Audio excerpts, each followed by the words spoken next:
Good morning बच्चों class 7 की class में आप सामाजिक विषय पढ़ रहे हैं, जिसमें आपका चैप्टर चल रहा है पहला इतिहास में, और वो चैप्टर है आपका मध्यकाल की प्रमुख घटनाएं।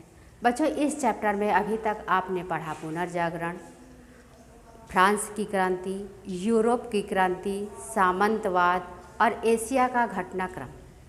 अब आज इस चैप्टर का आप लास्ट पॉइंट पढ़ेंगे। इस चैप्टर का जो लास्ट पॉइंट है बच्चों, वो है मध्यकाल में भारत की स्थिति।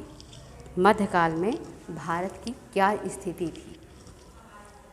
तो बच्चों, जहाँ तक आप पिछली कक्षा में पढ़ चुके होंगे या जानते होंगे कि पूर्व मध्यकाल में उत्तर भारत जो था वो अनेक राज्यों में बटा हुआ था, और ये राज्य प्रायः जो थे बच्चों वो एक दूसरे से आपस में लड़ते रहते थे।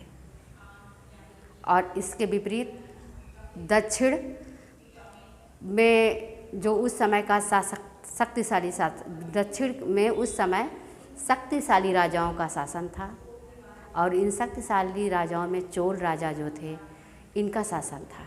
शक्तिशाली राजाओं में चोल राजाओं का शासन दक्षिण भारत में था। उन्होंने दक्षिण भारत का काफ़ी विस्तृत रूप से विस्तार किया।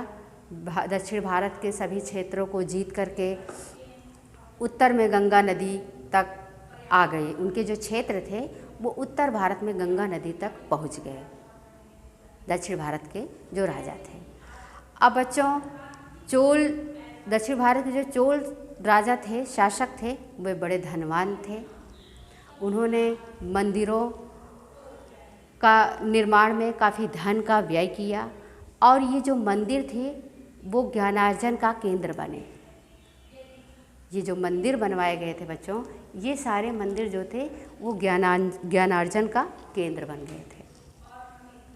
और वहाँ उस समय ऐसे दार्शनिक विचारक आते थे जो वहाँ पे रह कर ज्ञान अर्जित करते थे और भारत की संस्कृति और कला के बारे में पुस्तकें लिखते थे।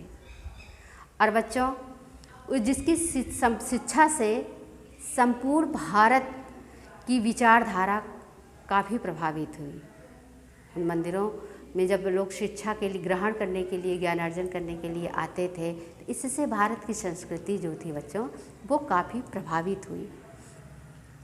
और बच्चों, इस संस्कृति के प्रभाव को देखते हुए भारतीय कला, कौशल, विज्ञान, साहित्य आदि का महत्वपूर्ण प्रभाव पड़ा।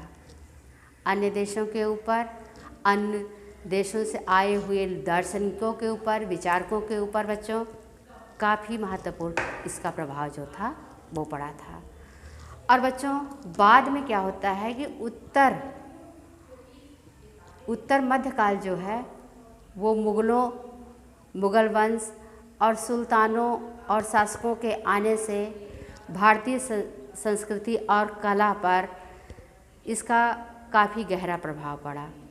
इसकी संस्कृति के साथ हस्तक्षेप हुआ, मिली जुली संस्कृति बनी, मिला जुला साहित्य बना, और इन लोगों की संस्कृति और कला का प्रभाव मध्यकाल में बच्चों वह काफ़ी विस्तृत रूप से पड़ा था। तो बच्चों, मध्यकाल में भारत की जो स्थिति थी वह इसी प्रकार से थी। और इसी के साथ बच्चों आज का जो ये चैप्टर है आपका वो समाप्त हो जाता है, और आपको इसका रिटर्न वर्क जल्द ही भेजा जाएगा। अपनी कॉपी आप बिल्कुल व्यवस्थित रखिए। जब भेजा जाएगा आपका इसका रिटर्न वर्क, आप अपनी कॉपी में उसको नोट कर लीजिए, ताकि आपको याद करने और समझने में कोई दिक्कत ना हो। और आज के लिए बस इतना ही। धन्यवाद बच्चों।